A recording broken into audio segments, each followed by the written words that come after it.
श्वेता को अब कोई परेशानी नहीं थी। उसकी सास सरला अपनी बेटी की तरह उसकी देखभाल कर रही थी और हर काम में उसकी मदद भी कर रही थी। ये देखकर भूतनी बहुत खुश हुई। अब तुम्हें कोई नहीं सताएगा। अब तुम्हें बचाने के लिए मुझे यहाँ रहने की जरूरत नहीं है। मिलना चाहूंगी तो आ जाऊंगी। और भूतनी गायब हो गई। कुछ दिनों के बाद सरला अपने गांव जाने के लिए कहने लगी। रामू, श्वेता, बच्चों, अब मैं वापस जाऊंगी। खुश रहना। कुछ दिन और रहती माँ जी। तुम्हारे ससुर गांव में अकेले रह रहे हैं, मुश्किल हो रही होगी। बुरा मत मानो, मैं फिर आ जाऊंगी। सरला वापस अपने गांव चली गई। अगले दिन श्वेता ने भूतनी बहन के लिए सभी पसंदीदा व्यंजन तैयार किए। 10 दिन में वो एक बार भी उससे मिलने नहीं आई थी। बहन, 10 दिनों हो गए, मेरी सास भी जा चुकी है। आप आ क्यों नहीं रही हैं? वो टेबल पर सभी व्यंजनों को रखकर बैठ गई और फिक्र करने लगी। तभी रामू ऑफिस से आ गया और उन सभी व्यंजनों को देखा। श्वेता, तुमने आज इतने सारे व्यंजन क्यों तैयार किए हैं? तुम्हारे लिए। मेरे अकेले के लिए इतने सारे? मैं क्या राक्षस हूँ? श्वेता, अगली बार इतना सारा बिल्कुल नहीं बनाना। ये बेवजह अन्न की बर्बादी करना है। रामू ने श्वेता को हल्की सी डांट लगा दी। श्वेता और दुखी हो गई। उसने रामू को सब कुछ बताने का फैसला किया। मैं तुमको एक राज बताना चाहती हूँ रामू। राज बताओ। हमारे घर में एक भूतनी है। क्या? भूतनी? हाँ रामू, लेकिन एक बहुत अच्छी वाली। वो मेरी मदद करती हैं। मददगार भूतनी? कुछ अजीब सा बर्ताव नहीं कर रही हो आज तुम? मैं जो कह रही हूँ वो सच है रामू। सारे व्यंजन उनके लिए थे। तो कहाँ है वो? कुछ दिनों से मैंने उन्हें देखा नहीं। कम ऑन श्वेता, ये सब तुम्हारी कल्पना है। इसके बारे में सोचना बंद करो। चलो सोते हैं। लेकिन श्वेता भूतनी के बारे में सोचना बंद नहीं कर पा रही थी। अगले दिन ऑफिस जाते समय, श्वेता, मैं ऑफिस जा रहा हूँ, ख्याल रखना। और रामू ऑफिस चला गया। मुझे बाहर जाकर भूतनी बहन की तलाश करनी होगी। वो घर से बाहर निकल गई और उसे खोजने लगी। वो काफी देर तक तलाश करती रही, लेकिन भूतनी नहीं मिली। निराश होकर श्वेता घर जाने लगी तो उसने किसी को पेड़ पर कराहते सुना। वो उस पेड़ के पास गई तो उसे सफेद रंग में कोई दिखा। बहन, बहन! श्वेता की पुकार सुनकर भूतनी पेड़ से नीचे आ गई। श्वेता को देखकर भूतनी इतनी खुश हुई कि उसकी आंखों से आंसू बह निकले। क्या हुआ दीदी, तुम मुझसे मिलने भी नहीं आई? श्वेता, कुछ दिनों से मेरी तबीयत ठीक नहीं है। मुझे तेज बुखार है। मैं तुम्हारे घर आकर तुमको परेशान नहीं करना चाहती थी, इसीलिए नहीं आई। क्या तबीयत ठीक नहीं है? चलिए हम घर चलते हैं। तुरंत ही श्वेता भूतनी बहन को लेकर घर गई। फिर श्वेता ने बताया कि उसने रामू से उनके बारे में कह दिया है। उसने दवा भी दी और मनपसंद भोजन भी कराया। श्वेता, मैं तुम्हारी इस सेवा को कभी नहीं भूलूंगी। ऐसा मत कहो दीदी, रामू अब ऑफिस से आ जाएगा। तुम यहीं कहीं छिप सकती हो। फिर भूतनी वहीं कहीं छिप गई। इसी बीच रामू घर आया और खाना खाने बैठा। फिर उसने श्वेता से मजाक में पूछा, आई कि नहीं तुम्हारी अच्छी वाली भूतनी बहन? श्वेता ने कोई जवाब नहीं दिया। फिर थोड़ी देर बाद श्वेता और रामू सो गए। जब दोनों गहरी नींद में थे, उन्हें कुछ आवाजें सुनाई दी। तुरंत वे उठे और चारों ओर देखा। उनके घर में 2 चोर घुस आए थे। चोर! चोर! रामू उनकी ओर बढ़ा। तभी दोनों चोरों ने रामू को पकड़ लिया और उसकी पिटाई शुरू कर दी। श्वेता घबरा गई और भूतनी बहन को जोर से पुकारा, बहन! तुरंत भूतनी वहां आ गई और उन चोरों को छड़ी से पीटना शुरू कर दिया। इससे वे चोर घबरा गए और वहां से भाग खड़े हुए। उस भूतनी को देखकर रामू हैरान हो गया। श्वेता ने मुझे आपके बारे में बताया था, लेकिन मैंने मजाक में लिया। मुझे माफ कर दीजिए। आप हमारे परिवार के सदस्य की तरह हमारे घर में ही रहिए। श्वेता और शैतान को तो जैसे मुंह मांगी मुराद मिल गई थी। एक बार श्रीपुर गांव में 3 युवक रमेश, सुरेश और हरीश थे। उन्होंने अपने गांव में 10वीं कक्षा तक पढ़ाई की और कस्बे में डिग्री पूरी की। एक दिन वो तीनों एक रेस्टोरेंट में गए। रमेश बोला, कैसे हो? इसके बाद क्या करना चाहते हो? मैं शहर जाकर नौकरी ढूंढना चाहता हूँ। तुम क्या करोगे सुरेश? मैं नौकरी करना चाहता हूँ और आराम से एक सुरक्षित जिंदगी बसर करना चाहता हूँ। मैं तो इसी गांव में रहूंगा और अपने पिता की 2 एकड़ जमीन पर खेती करूंगा, क्योंकि मेरे पिता बीमारी के कारण जमीन पर खेती करने में असमर्थ हैं। इस बीच उनका ऑर्डर किया हुआ खाना आ गया। वेटर ने उन्हें परोसा और चला गया। उन्होंने खाना शुरू कर दिया और बातें करते जा रहे थे। मैं अब और नहीं खा सकता, मेरा पेट भर गया है, तुम लोग खाओ। और मेरा पेट तो फुल हो चुका है, लगता है जरा से ज्यादा खा लिया। फिर बचे हुए खाने का क्या करें? कुछ नहीं, छोड़ दो, वेटर फेंक देगा, फिक्र ना करो। देखो सुरेश, हम ऐसा बोल सकते हैं क्योंकि हमें तो रोज खाना खाने को मिलता है, लेकिन बहुत से लोग दिन में एक बार भोजन खोजने के लिए भी मारे मारे फिरते हैं। हाँ रमेश, कई लोग कुपोषण की शिकार हैं क्योंकि उन्हें खाने के लिए भोजन नहीं मिलता। अच्छा होगा अगर हम बचे हुए खाने को किसी और को दे दें, इसे पैक करवा लेते हैं। तुम्हारी बात में दम है दोस्त, पैक ही करवाते हैं।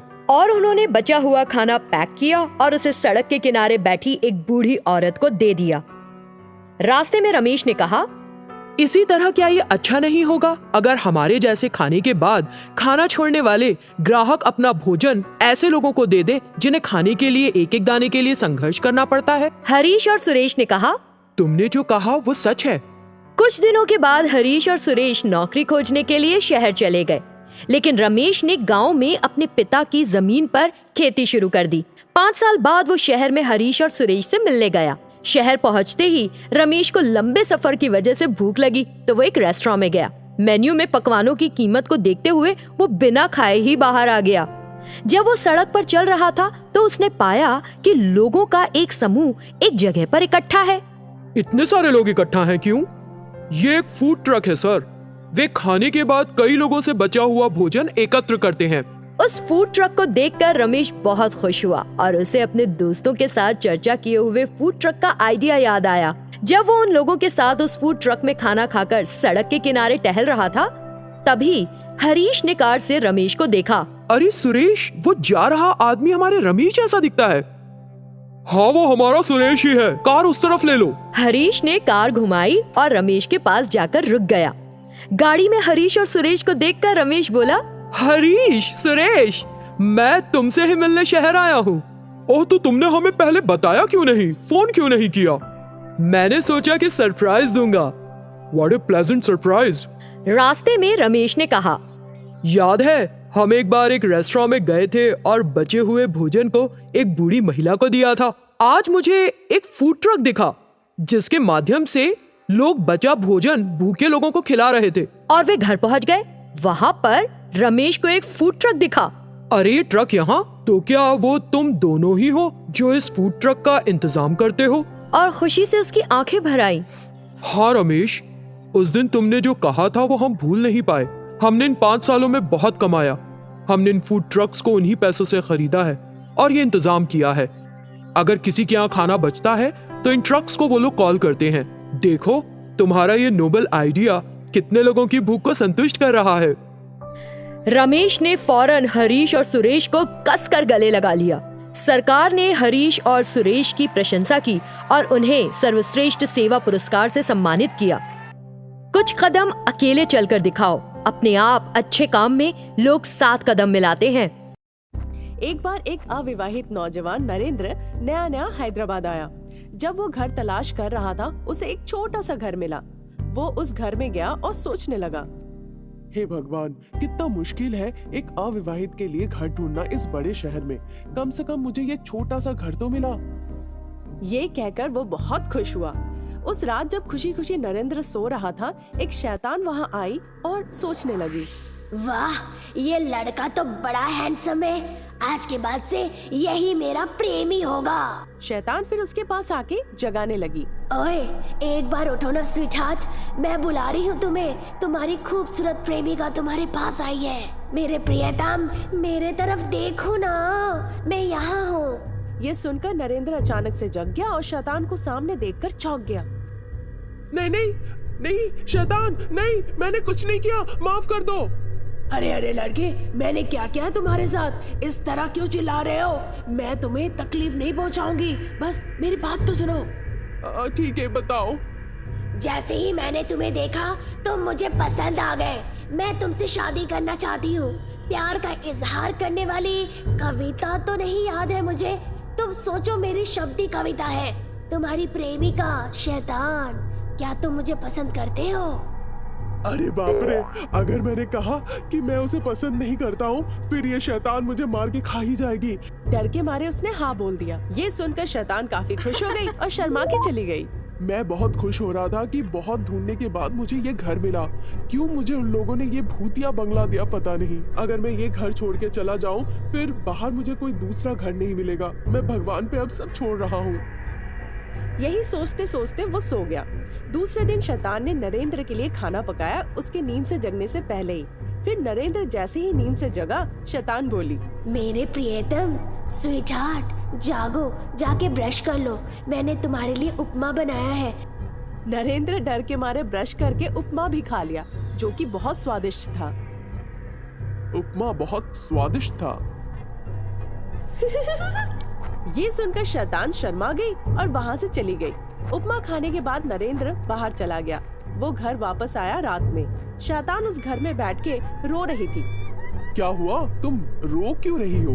प्लीज मुझे माफ कर दो, मैंने तुम्हें परेशान किया। तुम भले इंसान दिखते हो, इसीलिए मैं तुमसे एक बात कहना चाहती हूँ। हाँ हाँ, बोलो बोलो। मेरा नाम रमा है। मनोहर नाम के एक इंसान ने मुझसे शादी की थी।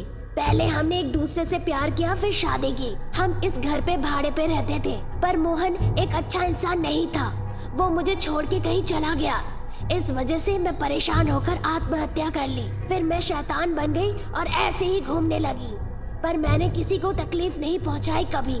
मैं ऐसे किसी की तलाश में हूँ जो मुझसे प्यार करे, इसीलिए मैंने तुम्हें सब सच सच कह दिया। ऐसा है क्या?